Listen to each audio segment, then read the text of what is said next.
Don't forget to check out and grab your copy of our 2 newly released books, Football, A Love Story, and What Did Football Teach Me? These books feature over 100 stories from current and former coaches, players, executives, and entertainers from across the football landscape, describing what got them involved in the game, what they love about it, and what life lessons the game taught them. You can find your copy or order your copy from our website at footballgameplan.com/books.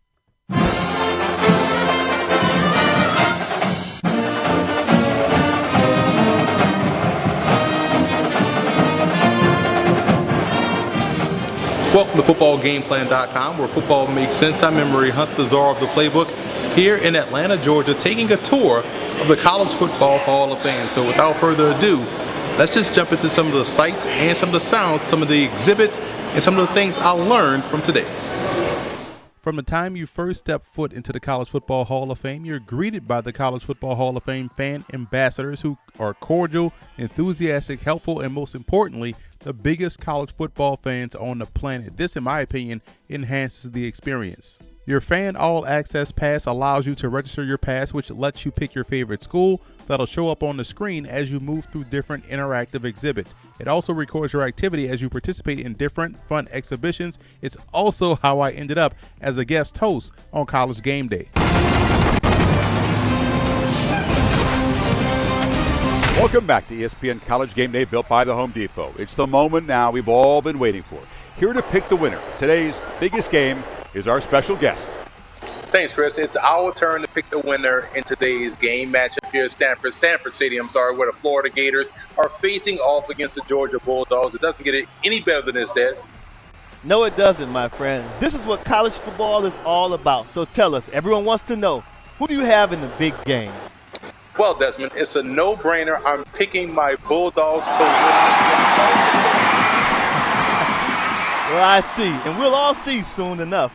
All right, there you have it, football fans, for our special guest and all of us at College Game Day, built by the Home Depot. Enjoy the game. Taking me on the tour was marketing coordinator Malia Mack, who did a phenomenal job explaining every exhibit, its purpose, and the overall direction of the College Football Hall of Fame and its mission. She even tricked me into singing the Grambling State fight song. Well, she didn't have to twist my arm to get me in front of a camera, but this was yet another really cool exhibit at the Hall of Fame. Another cool exhibit Malia Mack introduced me to was the You Make the Call exhibit, where I gave my best attempt at the famous Tommy Frazier versus the Florida Gators call from the 1996 Fiesta Bowl. 1st and 10 here on the 25-yard line for Nebraska. Just trying to milk this clock right here. Tommy Frazier on an option coming right side. Breaks a couple of tackles. It looks like he's going to be down. Gang tackled by the Florida Gators, but he breaks free.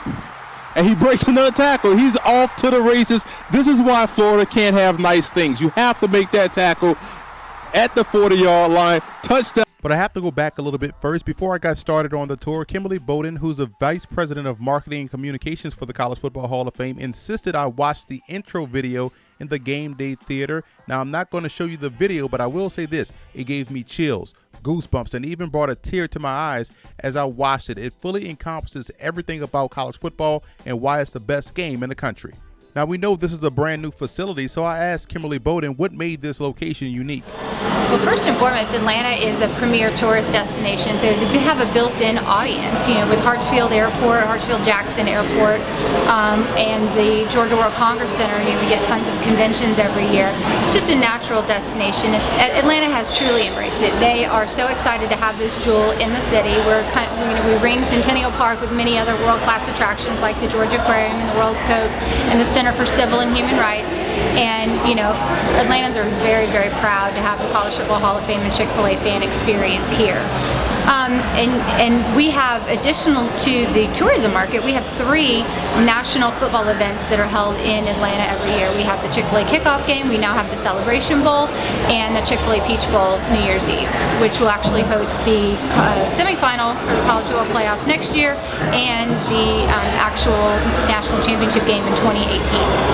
And if you watched any of my preview videos, you've seen my extensive collection of helmets, but this wall of helmets here at the Hall of Fame puts everything I have to shame. I had to ask Kimberly about that. It is an impressive collection. There are actually 773 universities, or actually institutions, four-year schools that play college football represented on that wall. We also have a few placeholders, so there are actually 816 helmets, so we can add schools as they add football programs. But yes, so every institution that's 4 years that plays college football is represented on the wall. So folks come in from really small schools and are really pleasantly surprised to find their college or university in the Hall of Fame. As a former college football player, the College Football Hall of Fame is something you don't necessarily think about or even think it's a reality, but taking this tour here just really puts everything in perspective, and you get a greater appreciation not only for the game, but its history and the potential impact that you can have on it. Now, they do host tours for college football teams when they come in town, and I asked Kimberly what are the impressions and the emotions they get from the players. They turn into kids in the candy store. I mean, no question about it. And, you know, they even get out there and cut up on the football field, you know, and they compete for kicking field goals. And you can see their coaches looking at them like, all right, don't get hurt. Whatever you do, don't get hurt. But they love it. And then the reverence that you see when they actually visit the Hall of Fame. So we're much more than just a traditional Hall of Fame. We have an entire floor dedicated to the fans' game day experience. So it's very interactive, and so they have a lot of fun. They cut up on that level, and then they get up to the actual Hall of Fame, and you see it take them back a little bit. And that reverence, that these are the greats of the great. Less than 1% of coaches and players who played the game of college football are in the Hall of Fame. I've been to both the Pro Football Hall of Fame and now the College Football Hall of Fame, and I will highly recommend taking a trip to Atlanta and checking out this amazing facility and its awesome exhibits. Now, before I wrap this video up, I'll kick it back off to Kimberly so she can fill you in on the Hall's hours of operation and where you can stay connected with the College Football Hall of Fame. We are open 7 days a week. We only close 2 days a year. We close Christmas Day and Thanksgiving Day to allow our fan ambassadors to have time with their families. So we are open from 9 to 6 on Saturdays, 10 to 5 Monday through Sunday, and folks can just walk up to the box office and buy a ticket and come on in and check it out. You can also find us online at cfbhall.com, collegefootballhall.com, cfbhall.com. On Facebook is facebook.com/CFB Hall. Twitter is @CFB Hall, and Instagram is @CFB Hall.